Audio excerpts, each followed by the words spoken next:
15장 1절에서 7절까지 말씀입니다.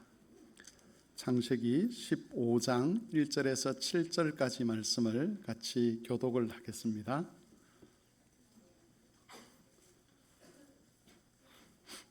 창세기 15장 1절에서 7절까지의 말씀을 한 절씩 교독하고 마지막 절은 합독을 하겠습니다. 제가 먼저 1절을 읽겠습니다. 이후에 여호와의 말씀이 환상 중에 아브라함에게 임하여 이르시되 아브라함아 두려워하지 말라. 나는 내 방패요 너의 지극히 큰 상급이니라.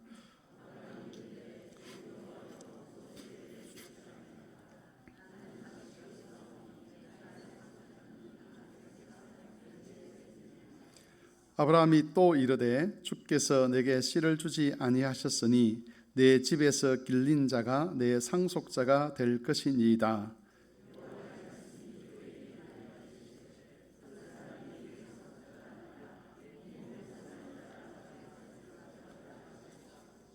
그를 이끌고 밖으로 나가 이르시되 하늘을 우러러 무별을 셀 수 있나 보라. 또 그에게 이르시되 내 자손이 이와 같으리라.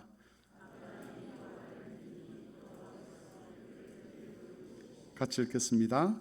또 그에게 이르시되 나는 이 땅을 내게 주어 소유를 삼게 하려고 너를 갈대아인의 우르에서 이끌어낸 여호와니라. 아멘. 너는 시냇가에 심은 나무라. 찬송하겠습니다.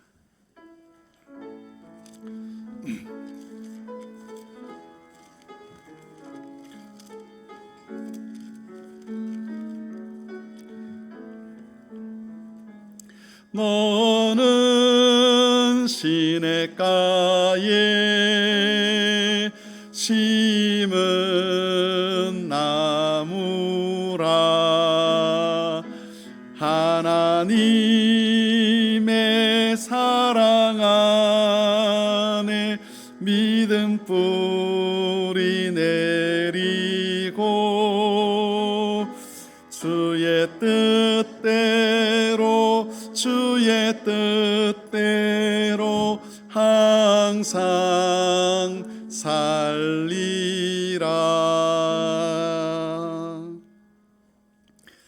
처음에는 조그만 애들이 나가는 게 신기하기도 하고 자기들도 어색했는데 이제 조금 자연스럽습니다. 그렇죠?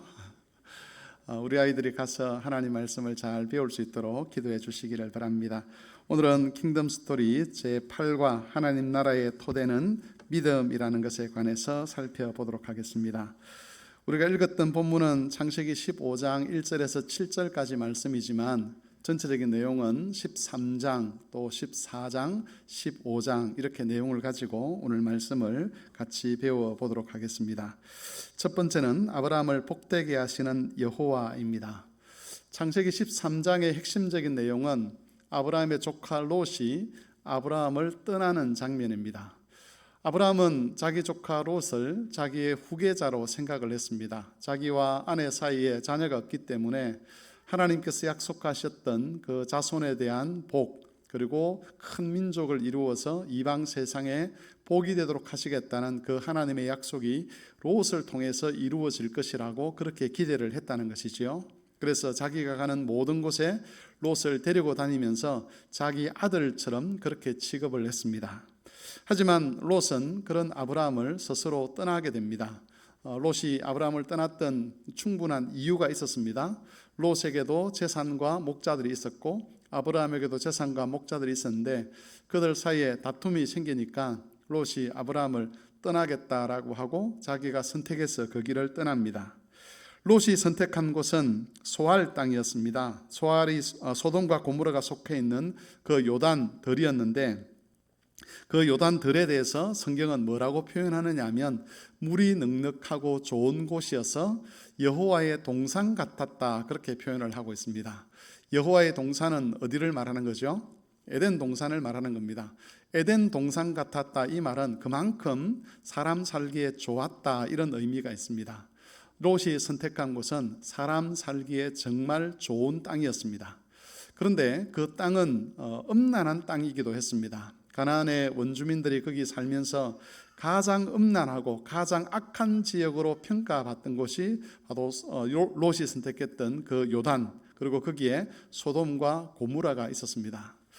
롯이 하나님께서 복으로 삼으시겠다는 그 아브라함을 떠나서 사람들이 번성할 수 있는 땅 소돔과 고모라 지역을 선택했다는 것은 롯이 하나님을 믿지 않았다는 것을 의미합니다.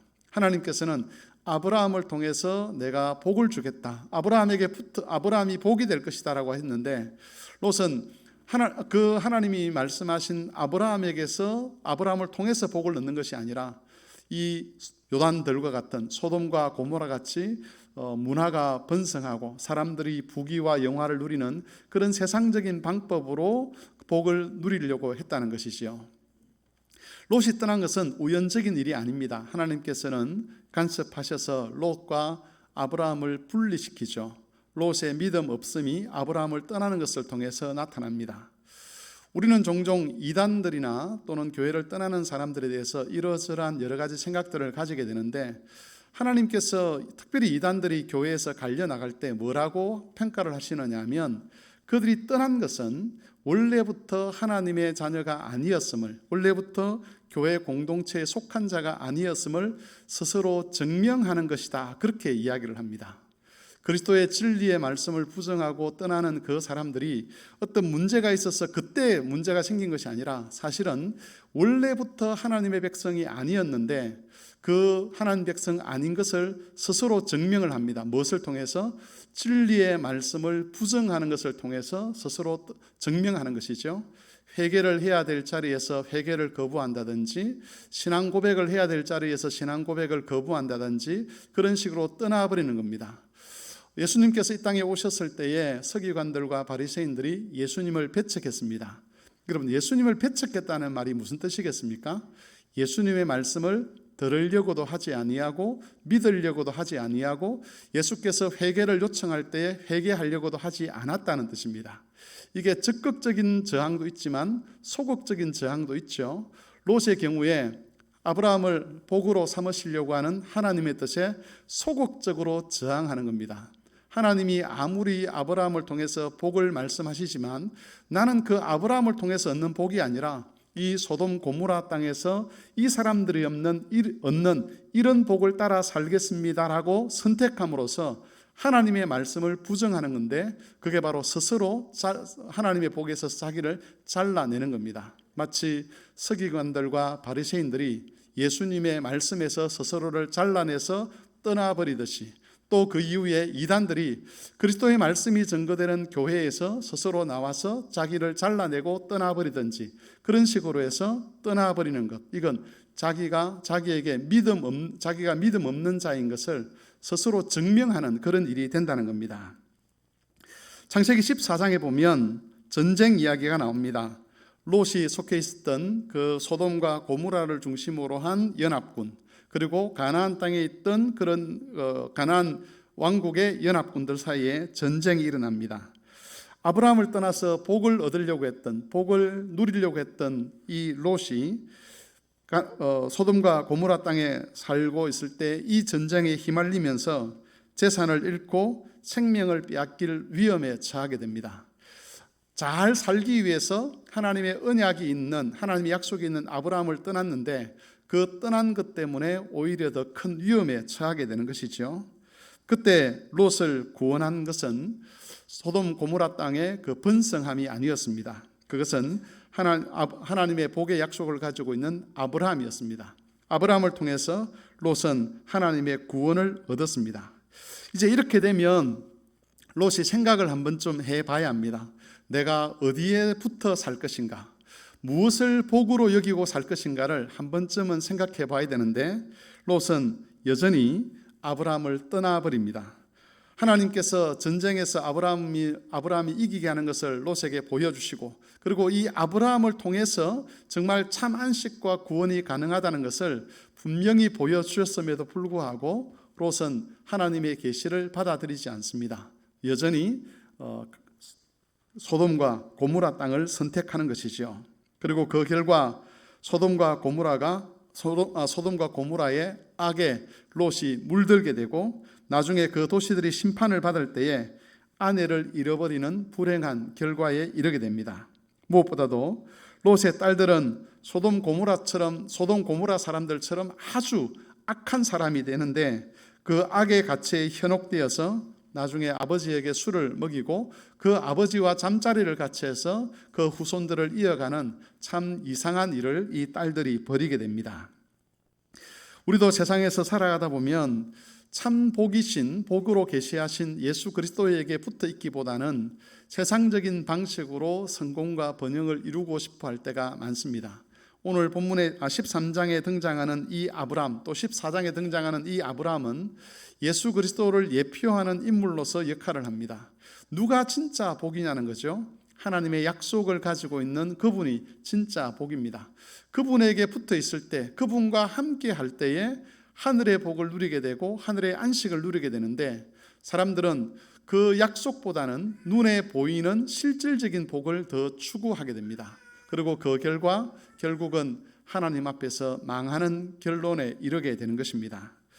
우리는 롯의 사건을 통해서 우리가 어디에 붙어 살아야 할 것인가를 잘 판단하는 그런 지혜를 가져야 할 것입니다. 하나님께서 복으로 말씀하신 복이 될 것이라고 하시고 복의 근원이 될 것이라고 한 그 아브라함에게 붙어 있는 것이 롯에게 복이듯이, 그 아브라함이 예표했던 예수 그리스도, 하늘의 복을 이 땅에 가져오시고 하나님 나라를 이 땅에 가져오신 그 예수 그리스도에게 연합되어 있을 때, 그 예수 그리스도의 말씀에 순종할 때에 그게 진짜 우리에게 생명이고 복이 된다는 것을 기억해야 한다는 것이죠. 그래서 비록 세상이 화려해 보이고 세상적인 방식이 지혜로워 보일지라도 우리는 그러한 방식에서 발을 뗄 수 있어야 될 것이고, 우리의 영적 신분이 예수 그리스도라는 것을 늘 기억하고 살아가야 할 것입니다. 두 번째는 아브라함의 방패와 지극히 큰 상급이 되신 여호와 하나님입니다. 가나안 도시들 간의 전쟁에 참여했던 아브라함은 그 전쟁이 끝난 후에 큰 두려움에 직면을 해야만 했습니다. 아브라함 때문에 롯이 속해 있던 그 소돔과 고모라 연합군이 승리할 수 있었습니다. 아브라함은 롯을 위해서 전쟁에 참여를 했고 하나님의 은혜로 롯을 구출할 수는 있었지만, 아브라함은 그 땅에서 여전히 나그네에 불과했습니다. 그렇기 때문에 큰 두려움에 사로잡혔습니다.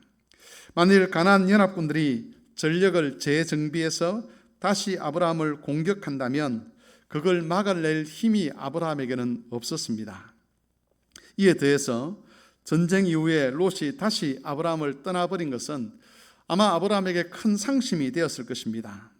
하나님이 아브라함을 통해서 구원의 은혜를 베푸셨지만 그 하나님의 뜻에 헌신하고 전쟁에 참여했던 아브라함은 마음의 큰 상실감, 그래도 롯이 떠났다는 이런 상실감, 그리고 또 하나는 또 다른 원주민들로 인한 두려움, 이 두 가지 마음을 가지고 그렇게 지낼 수밖에 없었다는 것이지요.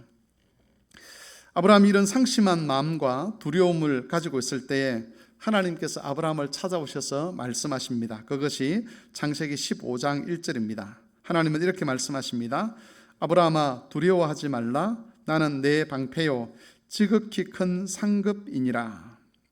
여기서 하나님은 두 가지 약속을 해주십니다. 첫 번째는 하나님께서 아브라함의 방패가 되신다는 약속입니다.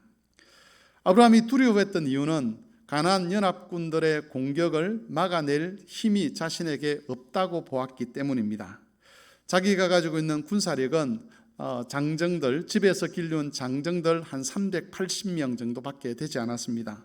이에 비해서 만일 가나안 연합군들이 힘을 모아서 연합군을 이루고 다시 공격을 한다면 자기보다 10배, 100배는 많은 그런 군사를 이끌고 자신을 공격할 것이기 때문에 그 땅에서 나그네 된 아브라함이 제대로 전쟁을 하거나 살아남을 수 있는 그런 가능성이 없었다는 것이지요.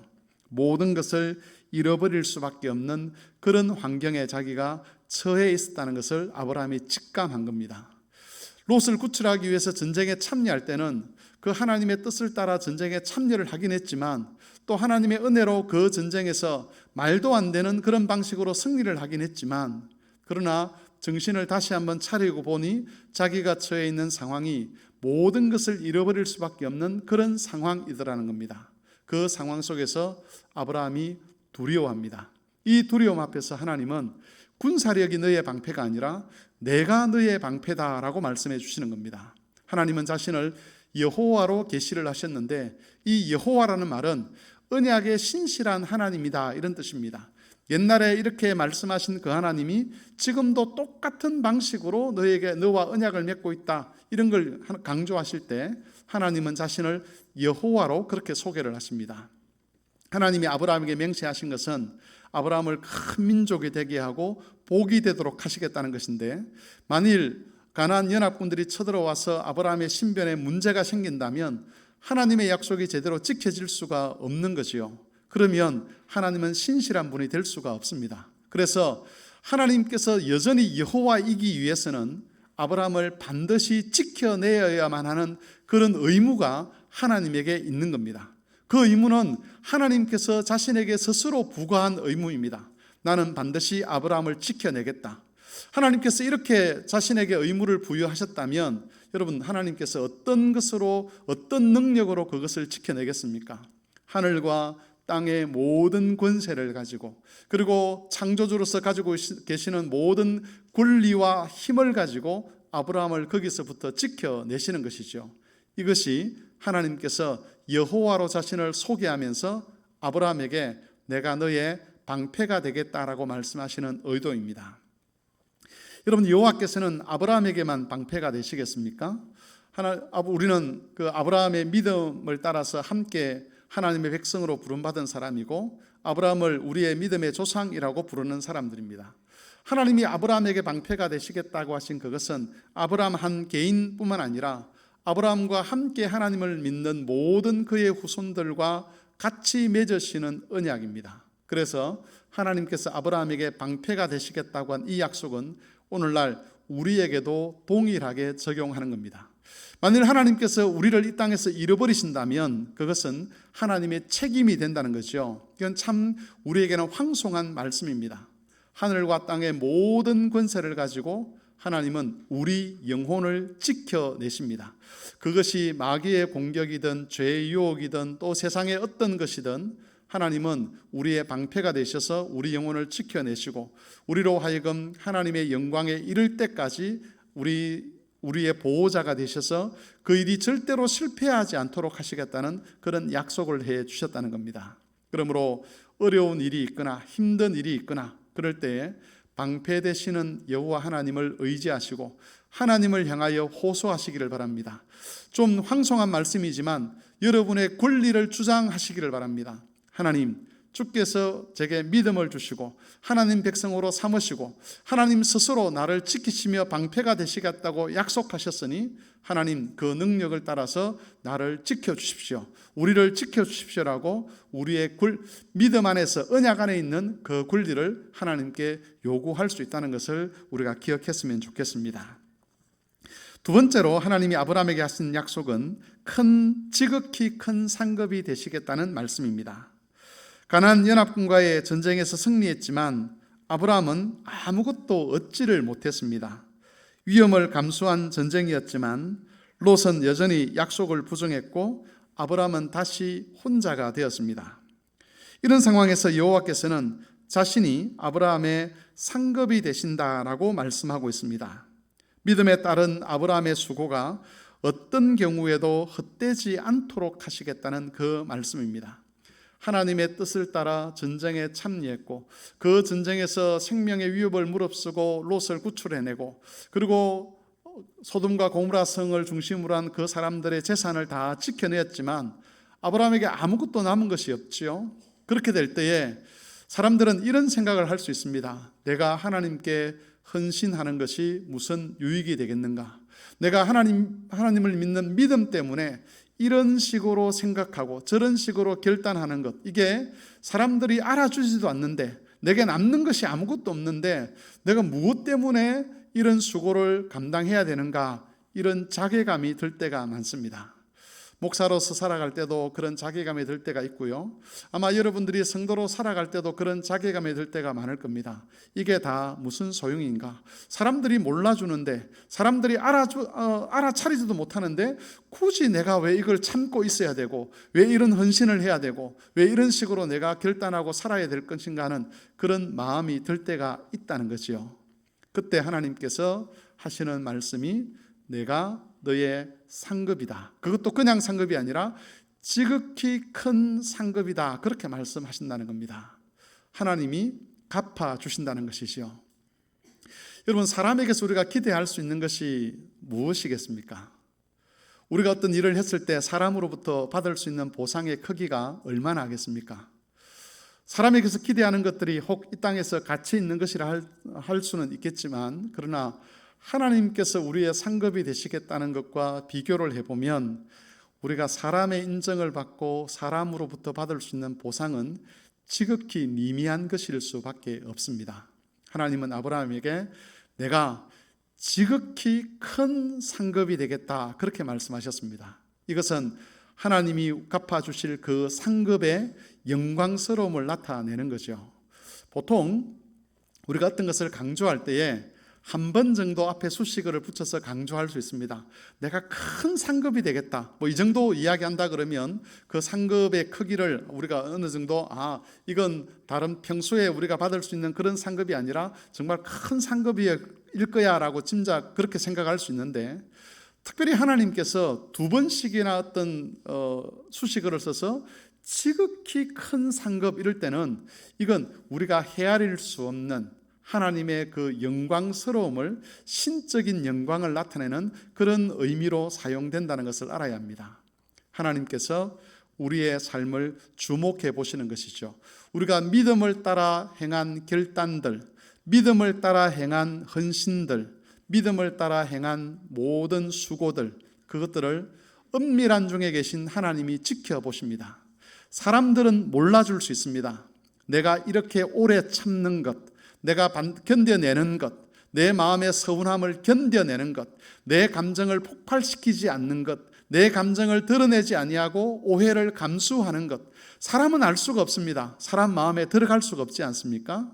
그런데 하나님은 다 주목하고 계시고, 하나님은 절대로 우리가 믿음 때문에 하는 그 결단들을 헛되이 하지 않으시겠다고 약속을 하십니다. 그래서 여러분, 혹 사람들 때문에 서운한 마음이 생기고 사람들 때문에 혹 마음에 시험이 드는 경우를 할지라도 우리의 지극히 큰 상급이 되시겠다고 하신 이 하나님의 약속을 기억하시면서 여러분의 그 믿음의 삶을 그대로 걸어가실 수 있기를 바랍니다. 마지막 세 번째로 여호와의 약속과 아브라함의 믿음에 관해서 살펴보겠습니다. 방패와 상급이 되시겠다라고 하나님께서 말씀하시자 아브라함은 자신에게 후사가 없음을 하나님 앞에 이야기합니다. 그리고 자신의 종 엘리에셀이 자신의 후사가 될 수밖에 없음을 하나님 앞에 탄식합니다. 하나님, 저의 지극히 큰 상급이 되시겠다고요? 하나님께서 영광스러운 것으로 갚아주시겠다고요? 그런데 하나님, 저는 후사가 없습니다. 아들이 없습니다. 하나님께서 롯도 그냥 분리시켜 놓고 그럼 이제 결국 내 집에서 기르고 있는 이 종 엘리에셀이 제 양자가 되어서 그러면 하나님의 약속을 이어가야 한단 말입니까? 라고 지금 하나님께 탄식하는 겁니다. 그러나 하나님께서는 이 아브라함의 말씀을 들으시고 그래, 엘리에셀이 너의 후사가 될 거다, 이렇게 말씀하지 않으셨습니다. 하나님께서는 아브라함의 몸에서 날 자가 그의 상속자가 될 것이라고 약속하셨습니다. 엘리에셀이 아니라 아브라함의 육신의 아들을 통해서 그 일을 하시겠다는 것이죠. 그리고 아브라함을 데리고 밖으로 나가서 하늘의 무별을 보여주셨습니다. 여러분, 이것은 단순히 하늘의 별과 같이 많아지게 하겠다, 이런 의미만 있는 것이 아니죠. 이것은 하나님의 징표입니다. 하나님의 약속을 눈에 보이는 것으로 드러내는 거죠. 우리가 여러분 하나님의 말씀을 눈에 보이는 것으로 나타내는 게 뭐가 있습니까? 눈에 보이는 말씀, 원래 말씀은 보이지 않는데 눈에 보이는 말씀이라고 하는 게 뭐가 있죠? 예? 성찬과 세례가 있는데 성례가 있죠, 그죠? 성례는 눈에 보이지 않는 하나님 말씀을 눈으로 볼 수 있도록 하는 게 그게 성찬입니다. 징표죠. 하나님께서 하늘의 무별을 보여주십니다. 이건 성례전적이라 그렇게 이야기를 할 수 있습니다. 하늘의 무별을 보여주시는데 하나님의 약속을 그걸 통해서 확인케 하는 겁니다. 그래서 아브라함이 믿음이 흔들릴 때마다 하나님의 약속을 기억하지만 뭘 다시 보게 하시는 거죠? 하늘의 무별을 보게 하심으로써 아, 하나님께서 하신 말씀은 저런 거야 라고 자기 마음에 새기게 되는 겁니다.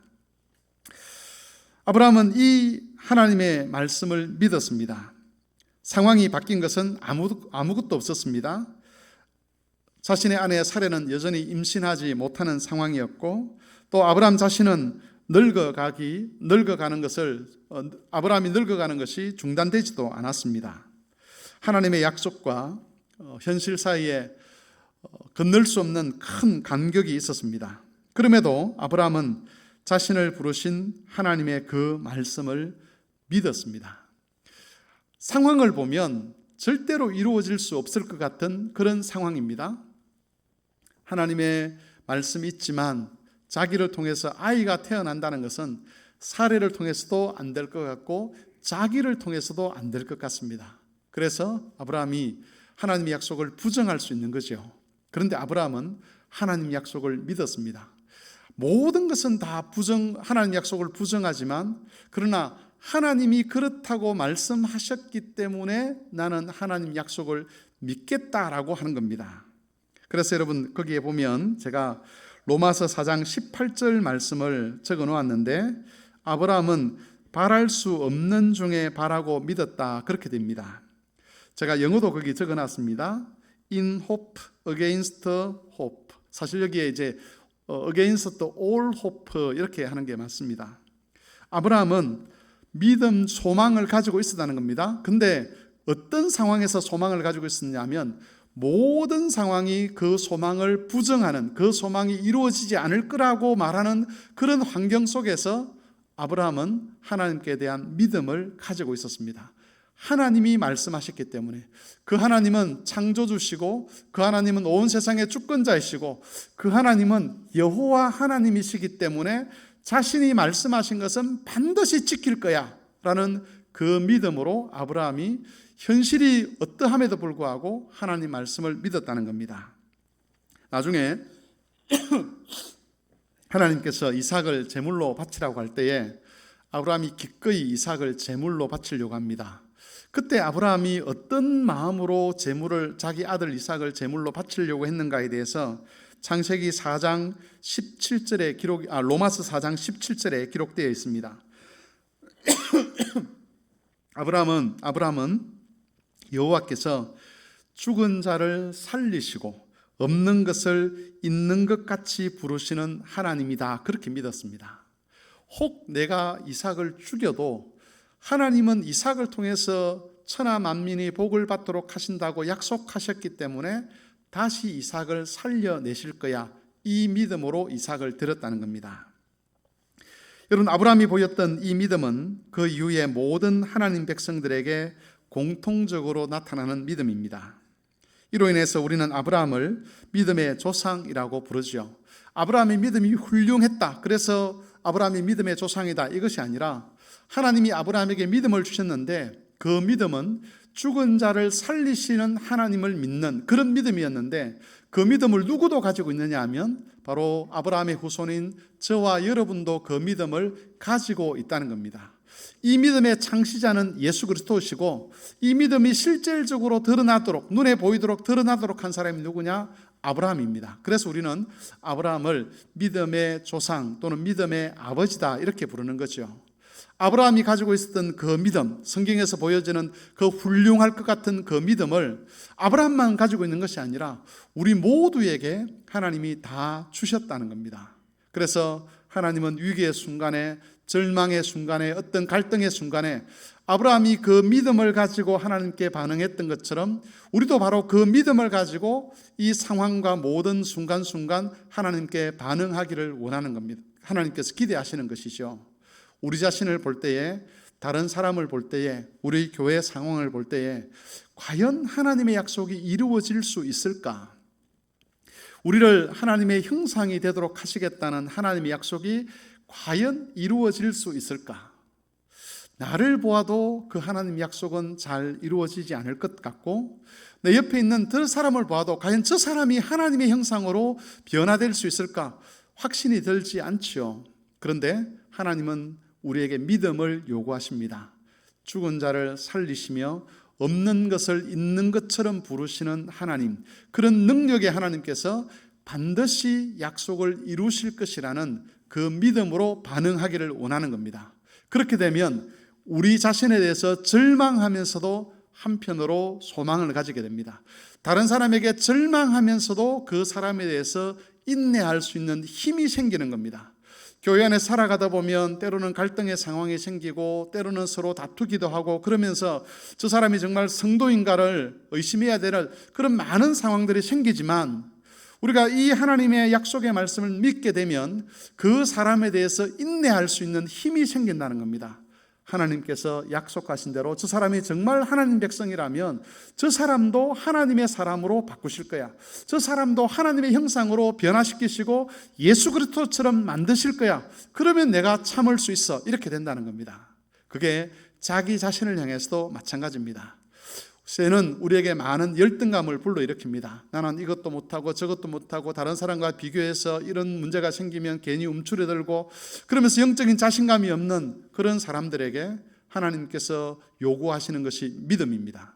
내가 너를 거룩하게 불렀고 내가 너를 하나님의 자녀로 불렀고 내가 너를 예수 그리스도의 형상으로 만들겠다고 그렇게 약속했다면 이제 그 약속을 믿고 너 자신에 대한 영적 자존감을 가지고 좀 살아보라라고 그렇게 하나님이 우리에게 말씀하신다는 겁니다.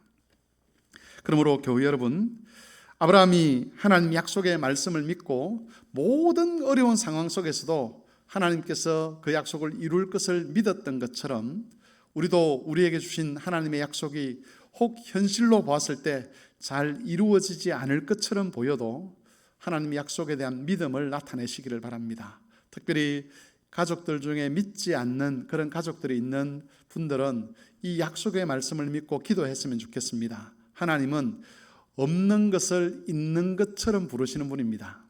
죽은 자를 생명 있는 자로 부르십니다. 여러분, 없는 게 뭡니까? 사람에게? 사람은 절대로 믿음을 스스로 가질 수가 없습니다. 그런데 하나님은 믿음 없는 자를 마치 믿음 있는 자로 부르신다는 거죠. 그럴 능력이 하나님께 있다는 겁니다. 우리도 그러지 않았습니까? 처음부터 우리가 믿음의 사람이 아니었습니다. 그런데 믿음 없는 우리를 믿음 있는 자로 하나님이 부르시니 우리 안에 믿음이 생긴 거죠. 우리는 죽었던 자들입니다. 다 죄와 사망과 허물로 죽었던 자들인데 하나님이 불러주시니 우리 안에 생명이 생긴 겁니다. 마찬가지입니다. 지금 하나님을 잘 알지 못하는 불신의 가족들, 그들 스스로는 생명을 만들어낼 수 없고 그들 스스로는 믿음을 만들어낼 수 없습니다. 그런데 하나님이 말씀하시기를 하나님은 없는 것을 있는 것처럼 죽은 자를 산 자처럼 부르시는 하나님이십니다. 그 하나님의 약속의 말씀을 믿고 우리의 가족들에게 하나님께서 믿음을 주시고 생명 주시기를 기도해야 되는 것이죠. 그게 바로 믿음의 반응들입니다.